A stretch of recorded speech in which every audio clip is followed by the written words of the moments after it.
ಗೊಬ್ಬರ ಸ್ವಾತಂತ್ರ್ಯ ಹೋಯಿತು, ನೀರಿನ ಸ್ವಾತಂತ್ರ್ಯ ಹೋಯಿತು, ಮೇವಿನ ಸ್ವಾತಂತ್ರ್ಯ ಹೋಯಿತು, ಉರುವಲ ಸ್ವಾತಂತ್ರ್ಯ ಹೋಯಿತು.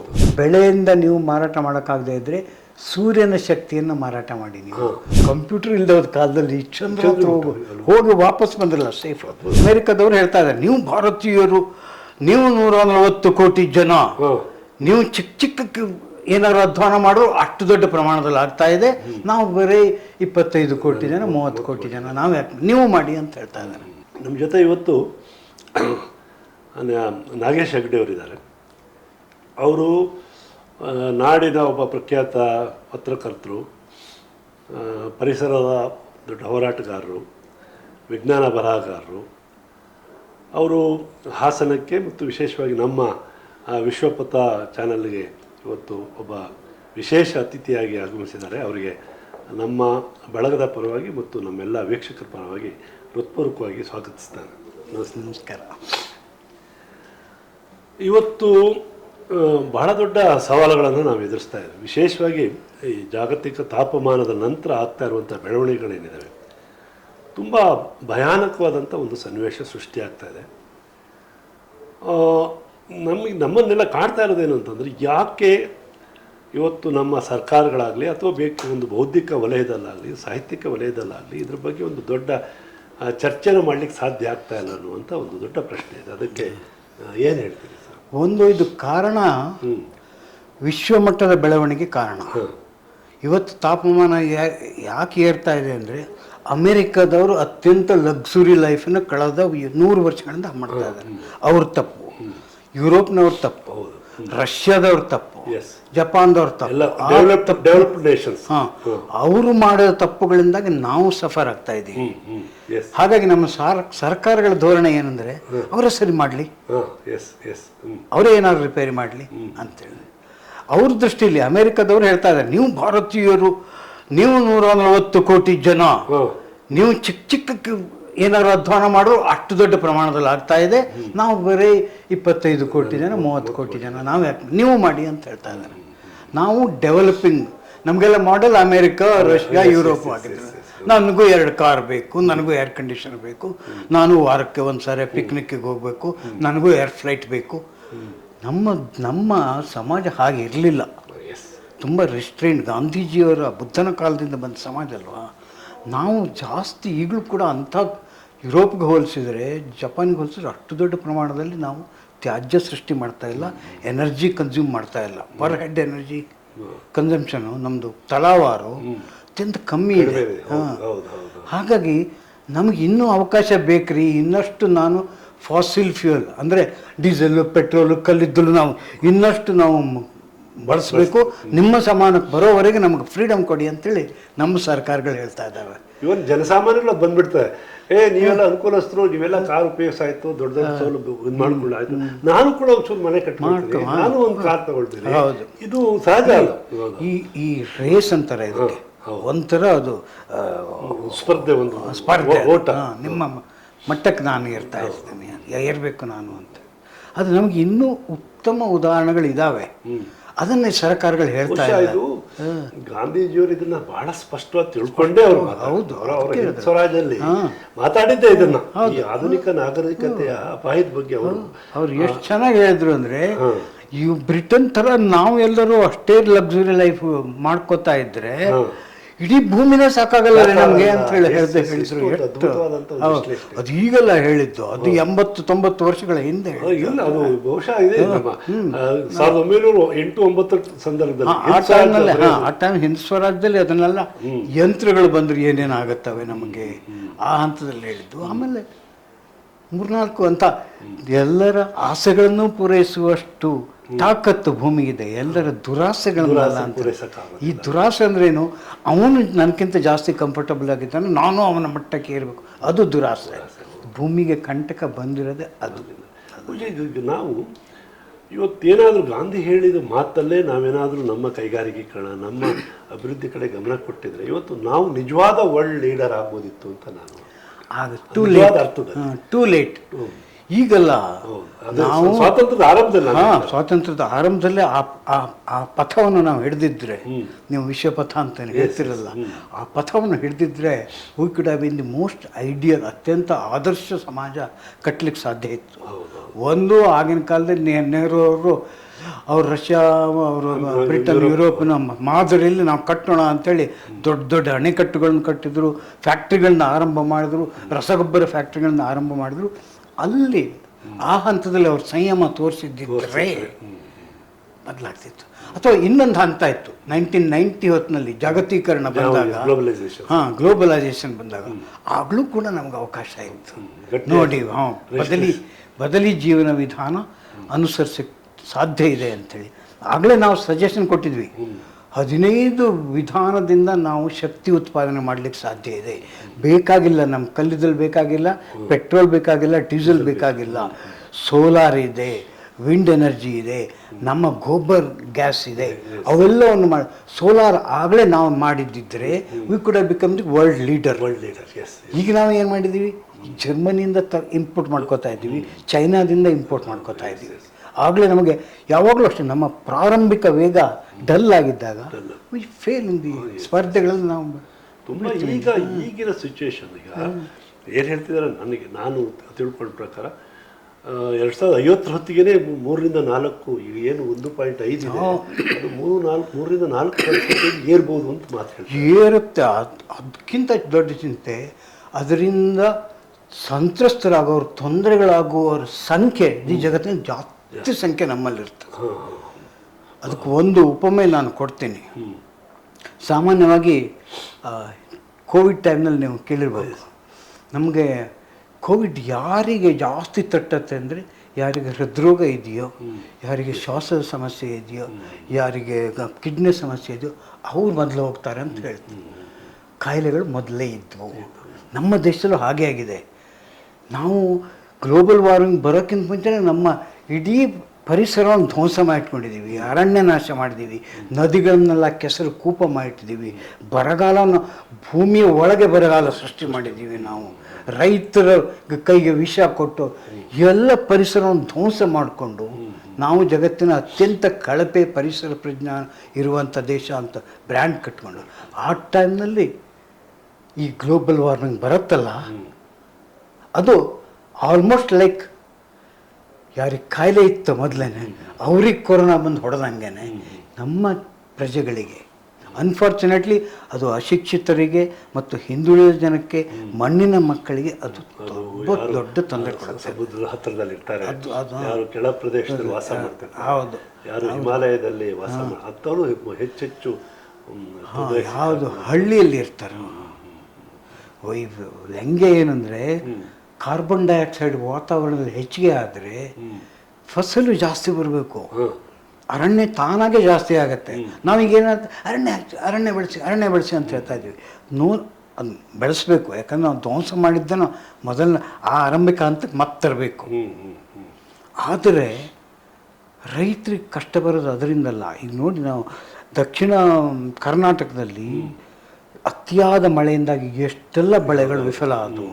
ಉತ್ತರ ಕರ್ನಾಟಕದಲ್ಲಿ ಅತಿಯಾಗಿ ಬರದಿಂದಾಗಿ ತೊಗರಿ, ನೆಲಗಡಲೆ ಅವೆಲ್ಲ ನಾಶ ಆದವು. ಬೆಳಿಗ್ಗೆ ಗಾಯತ್ರಿ ಅವ್ರು ಹೇಳ್ತಾ ಇದ್ರು, ಈ ಒಂದು ಚಳಿ ಕೂಡ ಕಡಿಮೆ ಆಗ್ಲಾಗಿ ಹಿಮ ಇಲ್ಲದೆ ಬೆಳೆ. ಹೌದು, ಅವು ಕೂಡ ನಮಗೆ ಎಷ್ಟು ವರ್ಷ ಗೊತ್ತೇ ಇರಲಿಲ್ಲ. ಹಿಮ ಅಥವಾ ಮಂಜು, ಬೆಳಗಿನ ಮಂಜು ಹೇಗೆ ಕಂಟ್ರೋಲ್ ಮಾಡುತ್ತೆ ಬೆಳೆಯನ್ನು, ಫಸಲಿನ ಇಳುವರಿಯನ್ನು ಕಂಟ್ರೋಲ್ ಮಾಡುತ್ತೆ. ಇದು ಕಡಿಮೆ ಆಗ್ತದೆ, ರೋಗಗಳು ಕಡಿಮೆ ಆಗುತ್ತೆ. ನಮ್ಮ ಇದು ಮಾವು ಹೂವಾಗ್ಲಿಕ್ಕೂ ಕೂಡ ಹಿಮ ಜಾಸ್ತಿ ಆದಷ್ಟು ಹೂ ಚೆನ್ನಾಗಾಗತ್ತೆ. ಅಷ್ಟೇ ಅಲ್ಲ, ನಮ್ಮ ಮಳೆ ಬಿತ್ತು ಅಂದರೆ ಅದು ಹಳ್ಳದ ನೀರಾಗ ಹರಿಯೋದೇ ಇಲ್ಲ, ಆವಿಯಾಗಿ ಹೊರಟೋಗುತ್ತೆ. ಅಲ್ಲೂ ಇರೋದಿಲ್ಲ, ಇಲ್ಲೂ ಇರೋದಿಲ್ಲ.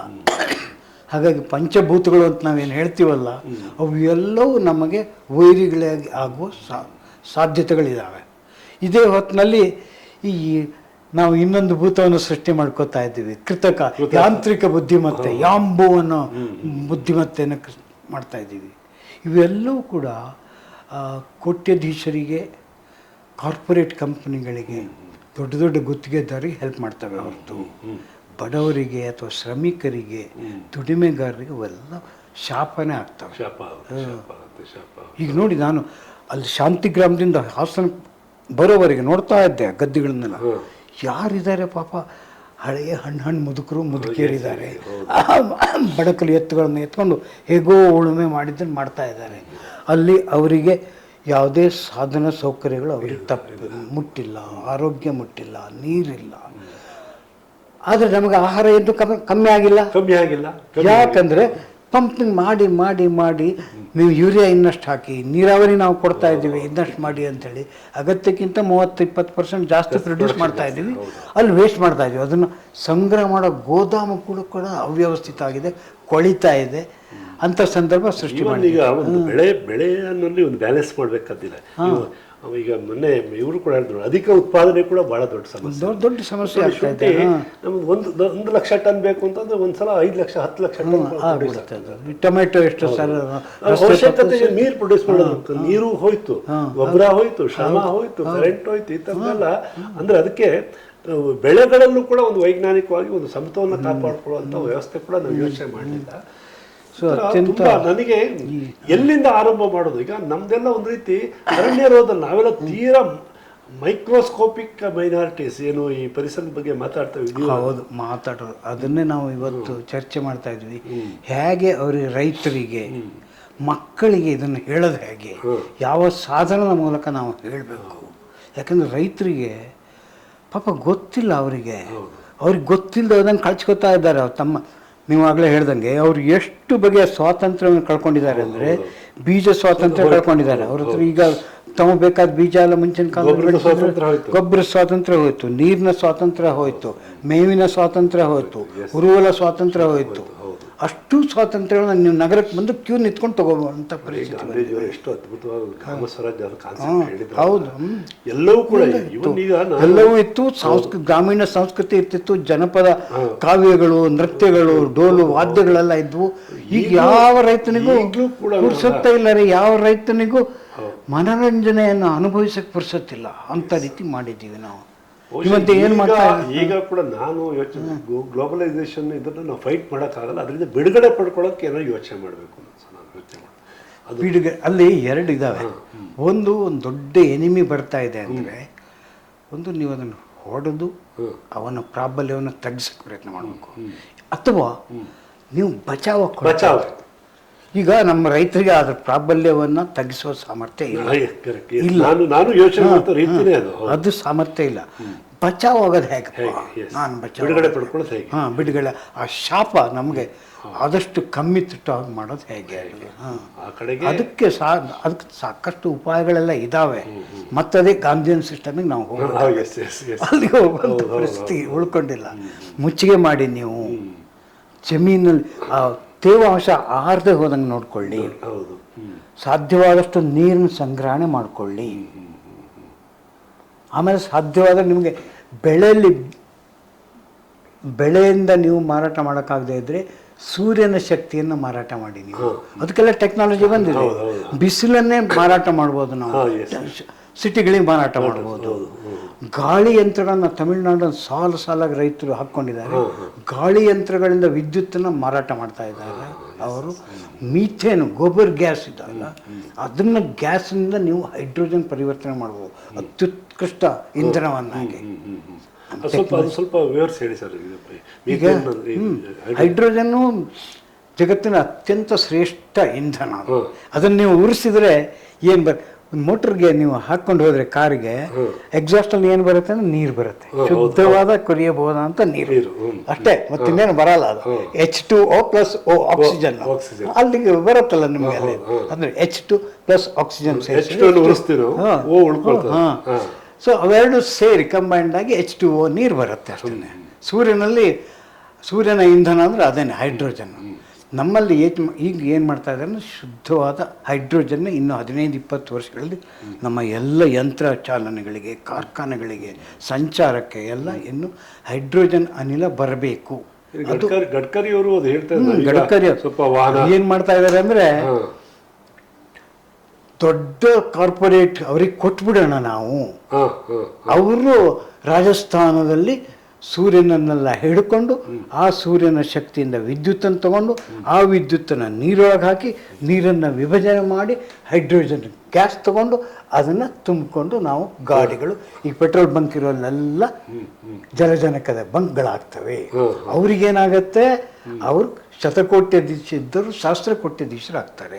ನಾವು ಹೇಳೋದೇನೆಂದರೆ ಅದೇ ಹೈಡ್ರೋಜನ್ನ ಕೃಷಿ ಕಸ ಕಡ್ಡಿಗಳಿಂದ ಮಾಡ್ಬೋದು, ಗಂಜಳದಿಂದ ಮಾಡ್ಬೋದು, ಸೆಗಣಿಯಿಂದ ಮಾಡ್ಬೋದು. ಮಾಡಿದ್ದಿದ್ರೆ ಗಾಂಧೀಜಿಯವರು ಹೇಳಿದ ವಿಕೇಂದ್ರೀಕೃತ ಶಕ್ತಿ ಮೂಲಗಳು ಆಗ್ಬೋದು.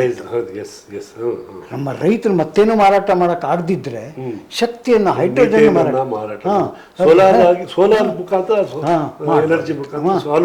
ಅದನ್ನ ಮಾಡ್ಬೋದು. ದುಃಖ ಏನಂದ್ರೆ ಯಾವ ಸರ್ಕಾರನೂ ಅಷ್ಟೇ ನಮ್ಮ ವಿಜ್ಞಾನಿಗಳಿಗೆ ತಂತ್ರಜ್ಞಾನಿಗಳಿಗೆ ಮಾಡ್ರಯ್ಯ ಅಂತ ಆದ್ಯತೆ ಮೇಲೆ ಮಾಡ್ರಯ್ಯ, ಕೆಲವೊಂದನ್ನು ಆದ್ಯತೆ ಮೇಲೆ ಕೊಡ್ತಾರೆ. ಅಲ್ಲಿ ಅಮೇರಿಕಾದವರು ಅಟಮ್ ಬಾಂಬ್ ತಯಾರು ಮಾಡೋಕ್ಕೆ ಮ್ಯಾನ್ಹಟ್ಟನ್ ಯೋಜನೆ ಅಂತ ಮಾಡಿದರು. ಜಗತ್ತಿನ ಅತ್ಯಂತ ದೊಡ್ಡ ಎಲ್ಲ ವಿಜ್ಞಾನಿಗಳು ಅದ್ರ ಮೇಲೆ ಬರಬೇಕು, ಅಟಮ್ ಬಾಂಬ್ ಸೃಷ್ಟಿಯಾಯಿತು. ನಾವು ಚಂದ್ರನಲ್ಲಿ ಹೋಗಬೇಕು ಅಂತ ಕೆನಡಿ ನಿರ್ಧಾರ ಮಾಡಿದ್ರು. ಎಲ್ಲ ರಿಸೋರ್ಸ್ ಚಂದ್ರನಲ್ಲಿ ಹೋಗಿ ಮುಟ್ಟಿದ್ರು. ಕಂಪ್ಯೂಟರ್ ಇಲ್ಲದ ಕಾಲದಲ್ಲಿ ಚಂದ್ರ ಹೋಗಿ ವಾಪಸ್ ಬಂದಿರಲ್ಲ ಸೇಫ್.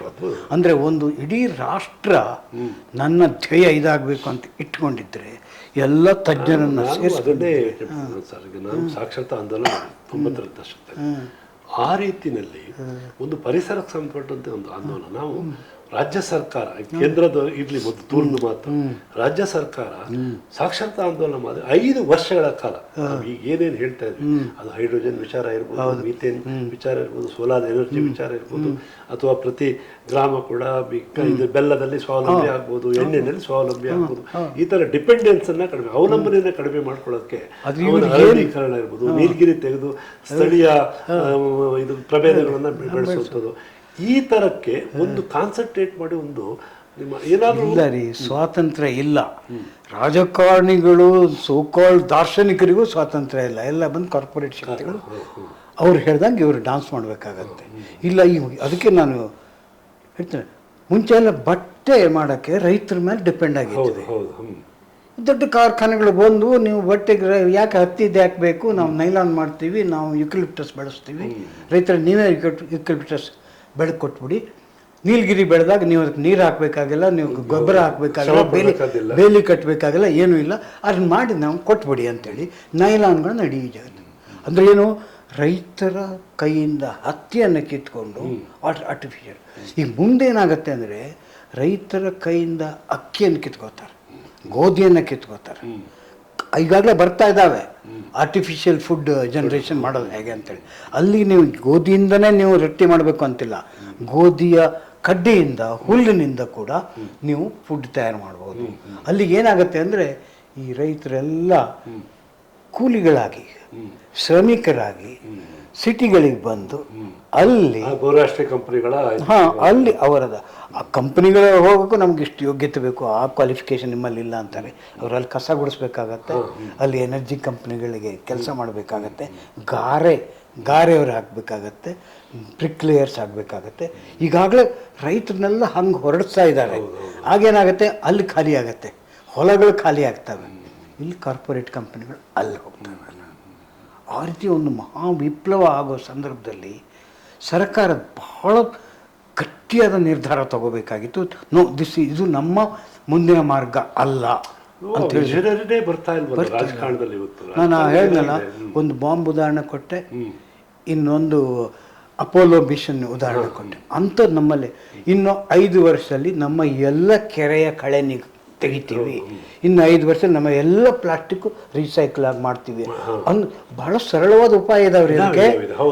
ನೀವು ಒಂದು ಕೆರೆ ಪಕ್ಕದಲ್ಲಿ ಒಂದು ಸಣ್ಣ ಬೋರ್ಡ್ ಹಾಕ್ಕೊಂಡು ಒಂದು ತಕ್ಕಡಿ ಇಟ್ಕೊಂಡು ಕೂತ್ಕೊಳ್ಳಿ, ನಾವು ಜಲಕಳೆಯನ್ನು ಇಲ್ಲಿ 15 ರೂಪಾಯಿ ಕಿಲೋಕ್ಕೆ ಖರೀದಿ ಮಾಡ್ತೀವಿ ಅಂತ ಹಾಕ್ರಿ. ಮತ್ತೆ ಇನ್ನೇನು ಮಾಡ್ಬೇಕಾಗಿಲ್ಲ, ಇವರೆಲ್ಲ ಹೋಗಿ ಅಲ್ಲಿ ಕೊಟ್ಟಾದ್ರು ಹೋಗಿ ಇಟ್ಕೊಂಡು ಬಂದು ಕೊಡ್ತಾರೆ. ನಿಮ್ಗೆ ಇಷ್ಟು ದೊಡ್ಡ ಇದು ಸಿಗತ್ತೆ, ಸಂಪನ್ಮೂಲ ಸಿಗತ್ತೆ, ಅಲ್ಲಿ ಕೆರೆ ಕ್ಲೀನ್ ಆಗತ್ತೆ, ಬೆಸ್ಟ್ ಇರೋದು. ಅದೇ ರೀತಿ ಪ್ಲಾಸ್ಟಿಕ್ ನಿಮ್ಗೆ ನೀವು ಇಂಥ ಸರ್ಕಾರಿ ಸೌಲಭ್ಯ ತಗೋಬೇಕಾದ್ರೆ 1 kg ಪ್ಲಾಸ್ಟಿಕ್ ತಂದ್ಕೊಡಿ, ತ್ಯಾಜ್ಯ ಪ್ಲಾಸ್ಟಿಕ್ ತಂದ್ಕೊಡಿ ಅಂತ ಹೇಳಿದ್ರೆ ಎಲ್ಲ ಪ್ಲಾಸ್ಟಿಕ್ ಬಂದ್ಬಿಡೋದು ಅಲ್ಲಿಗೆ. ಅಥವಾ ಪ್ಲಾಸ್ಟಿಕ್ ಈಗ ಬಾಟ್ಲಿ ಒಂದು ಬಿಟ್ಟರೆ ಮತ್ತೆ ಯಾವುದಕ್ಕೂ 1 kg 5 ರೂಪಾಯಿನೂ ಬೆಲೆ ಇಲ್ಲ. ಬೆಲೆ ಇಲ್ಲ. ಆಮೇಲೆ ನಾವು ತಿಂದು ಬಿದ್ದು ಅಲ್ಲಿ ಇಲ್ಲಿ ಬಿಸಾಕ್ತೀವಿ, ಎತ್ತಕ್ಕೆ ಕಷ್ಟ.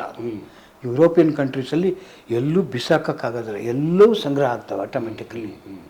ನಾವು ಆ ಮಾದರಿಯನ್ನು ಮಾಡ್ಲಿಕ್ಕೆ ಸಾಧ್ಯ ಇತ್ತು. ತೊಗೊಂಬರ್ರಯ್ಯ ನೀವು, 30 ರೂಪಾಯಿ ಕೊಡ್ತೀವಿ ಕೆಜಿಗೆ ಅಂತ. ಅದಕ್ಕೆ ಏನಾದರೂ ನಾವೆಲ್ಲ ಒಟ್ಟಿಗೆ ಸೇರಿ ಏನಾದರೂ ಪದೇ ಮುಖ್ಯಮಂತ್ರಿ ಯಾರು ಹೆಂಗೆ ಹೇಳೋದು? ಈ ಮಾಡಿ ಮುಖ್ಯಮಂತ್ರಿ ಭೇಟಿ ಮಾಡಕ್ಕೆ ಸುಲಭನಾ? ಏನಾದರೂ ಆ ಥರದ್ದು ಅಂದ್ರೆ ಒಂದು ಪದೇ ಇಲ್ಲೇನು ಅವ್ರಿಗೊಂದು ದೊಡ್ಡ ಗಡಿಬಿಡಿ ಅನ್ನೋದನ್ನು ಭಾವನೆ ಉಂಟಾಗಕ್ಕಾದ್ರೂ ನಾವು ಪ್ರಯತ್ನ ಪಟ್ಟು ನಾವು ನೋಡಿ ಚಲುವರಾಯ ಸ್ವಾಮಿ ಹತ್ರ ಹೋಗೋಕ್ಕೆ 1.5 ತಿಂಗಳು ಅಂದ್ರೆ ಅವರಿಂದ ಒಂದು 15 ನಿಮಿಷ ಟೈಮ್ ಕೊಡಿ ಅಂತ ಹೇಳಕ್ಕೆ. ಯಾಕಂದ್ರೆ ಕುಲಾಂತರಿ ಸಾಸಿವೆ ಬರದೆ ಹೋದಂಗೆ ತಡೀರಿ ನೀವು ಅಂತೇಳಿ. ಅಂತೂ ಕೊನೆಗೆ ಅವ್ರು 10 ನಿಮಿಷ ಟೈಮ್ ಕೊಟ್ಟರು. ಅವರು ನಮ್ಮ ವಿಚಾರವನ್ನು ನಾವು ಹೇಳಲಿಕ್ಕೆ ಅವ್ರು ಕೊಡದೆ ಹೋದಂಗೆ ಅಷ್ಟು ದೊಡ್ಡ ವಿಧಾನಸೌಧ ಅದ್ರ ಸುತ್ತ ಕಬ್ಬಿಣದ ಪರದೆಯನ್ನು ಹಾಕ್ಕೊಂಡು ಕೂತ್ಕೊಂಡಿದ್ದಾಗ ಅವ್ರು ನಮ್ಮ ಹಂತಕ್ಕೆ ಬಂದು ಇಳಿಬೇಕಿತ್ತು. ಮಾಡ್ರಿ, ಪ್ರತಿ ಜಿಲ್ಲೆಯಲ್ಲಿ ನಾವು ಒಂದು ಬದುಕುಳಿಯುವ ಒಂದು ಹೋರಾಟದ ಶ್ರೀಕಾರ ಹಾಕೋಣ ನಾವು ಅಂತೇಳಿ ಹೇಳಿದ್ದಿದ್ರೆ, ಎಲ್ಲ ಚಿಂತಕರು ಬನ್ನಿ, ಪ್ರತಿ ಜಿಲ್ಲೆಯಲ್ಲಿ ಒಂದೊಂದು ವೇದಿಕೆ ನಾವು ಸಾಹಿತ್ಯದ ಮೇಲೆ ಹೇಗೆ ಮಾಡ್ತೀವಲ್ಲ ಹಾಗೆ ಬದುಕಿನ ಬಗ್ಗೆ ನಾವು ಮಾಡೋಣ ಅಂತ ಹೇಳಿದ್ದಿದ್ರೆ, ಅದಕ್ಕೊಬ್ಬೊಬ್ಬ MLA ಒಬ್ಬ ಮಿನಿಸ್ಟರ್ ಬಂದಿದ್ದರೆ ಆತ ಇನಿಷಿಯೇಟಿವ್ ತೊಗೊಂಡು. ಆದರೆ ಆ ಕಲ್ಪನೆನೇ ಇಲ್ಲ. ನಾಳೆಗೆ ಬರುವ ಅಪಾಯಗಳ ಬಗ್ಗೆ ಯಾರಿಗೂ ಯಾಕೆ ಗೊತ್ತಾ? ಇವರ ಯೋಜನೆಗಳೆಲ್ಲ ಮುಂದಿನ ಚುನಾವಣೆವರೆಗೆ ಅಷ್ಟೇ. ನಿಸರ್ಗ ಯಾವಾಗಲೂ 5 ವರ್ಷದ ಪ್ಲಾನ್ ಅಂತ ಹಾಕಲ್ಲ, ಅದು ಯಾವಾಗಲೂ 50 ವರ್ಷ 100 ವರ್ಷ ಬೀಜಗಳನ್ನು ತಯಾರು ಮಾಡಿ ರೆಡಿ ಮಾಡಿ ಈ ಕ್ಷಣಕ್ಕೆ ಪ್ರತಿಫಲ ನಮಗೆ ಇವತ್ತು ಬೇಕಾದ ಅಂಥ ಧೀಮಂತ ವ್ಯಕ್ತಿಗಳು ಬೇಕು, ದೂರದೃಷ್ಟಿ ಇದ್ದವ್ರು ಬೇಕು. ಅದು ಎಲ್ಲಿ ಸಿಗತ್ತ ಅದು ಅಂತ ದೂರದೃಷ್ಟಿ ನೋಡೋ ಒಂದು ಪ್ರಯತ್ನ, ಒಂದು ಆ ದಿಕ್ಕಲ್ಲಿ ಏನು ಸಂಘಟಿತವಾದಂತ ಏನಾದರೂ ಒಂದು ಮಾಡಬೇಕು ಅಂತ ಸಾಧ್ಯ. ಅದಕ್ಕೆ ಡಿಲೇ ಮಾಡಬಾರ್ದು. ಬರ್ತಾ ಇದೆ ಸುನಾಮಿ ತರ, 2 ಅಪಾಯಗಳು ಬರ್ತಾ ಇದ್ದಾವೆ. ಅದನ್ನ ಪ್ರತಿರೋಧ ಮಾಡೋದು, ಬದುಕುಳಿಯುವ ತತ್ವಗಳನ್ನ, ಮೂಲ ತತ್ವಗಳನ್ನು ಹಳ್ಳಿಗರಿಗೆ ಹೇಳಬೇಕಾಗಿದೆ, ನಮ್ಮ ನಗರದವರಿಗೂ ಹೇಳಬೇಕಾಗಿದೆ. ಎಲ್ಲರೂ ಈ ವೈಭೋಗದಲ್ಲಿ ಮುಳ್ಕೊಂಡಿದ್ದಾರೆ. ಅದು ಹೆಂಗೆ ಅಂದರೆ, ಅವನು ಇದು ಘಟೋದ್ಗಜ ಅಂತಿದ್ನಂತೆ, ಮಾಯಾ ನೋಡ್ಕೊಳ್ಳೋಣ. ಅದು ಒಂದು ತಕ್ಷಣದ ಸುಖವನ್ನು ಬಿಡ್ಲಿಕ್ಕೆ ಇಷ್ಟಪಡಲ್ಲ, ಬಂದಾಗ ಈಗಲೇ ಯಾಕೆ ನಾವು ತಲೆ ಬಿಸಿ ಮಾಡ್ಕೊಳ್ಳೋದು. ಈ ಒಂದು ಮನೋಭಾವನೆ ಕೂಡ ತುಂಬಾ ಇದೆ. ನೋಡೋಣ ಏನಾಗುತ್ತೆ. ತುಂಬಾ ಸಂತೋಷ. ವಿಶ್ವಪಥ ಅನ್ನೋ ಈ ಚಾನೆಲ್ ಆರಂಭ ಮಾಡಿ ಇಂಥ ಗಂಭೀರವಾದ ಚಿಂತನ ಯೋಗ್ಯವಾದ ವಿಷಯಗಳನ್ನು ಜನಕ್ಕೆ ತಿಳಿಯಪಡಿಸ್ತಿರಲ್ಲ, ಅದು ಬಹಳ ಮಹತ್ವ. ಇಲ್ಲ, ನಾವು ನಮ್ಮ ಉದ್ದೇಶನೇ ಮುಖ್ಯವಾಗಿ ನಾವೆಲ್ಲ ಪರಿಸರ ಚಳವಳಿ ಬಂದಂಥವ್ರು ಈ ವಿಚಾರಗಳನ್ನು ಹೆಚ್ಚು ಪ್ರಚಾರ ಮಾಡೋ ಉದ್ದೇಶದಲ್ಲೇ ಮಾಡಿದ್ವಿ. ಈ ಥರದ್ದೆಲ್ಲ ಜನಪರವಾದ ಚಿಂತನೆಗಳನ್ನು. ನಮಗೆ ತುಂಬ ಸಂತೋಷ ಆಯ್ತು ಸರ್, ಹೆಗ್ಡೆ ಸರ್ಗೆ. ಮತ್ತೆ ಭೇಟಿ ಆಗೋಣ. ಹಾಸನ ಅಂದ್ರೆ ನಂಗೆ ಭಾಳ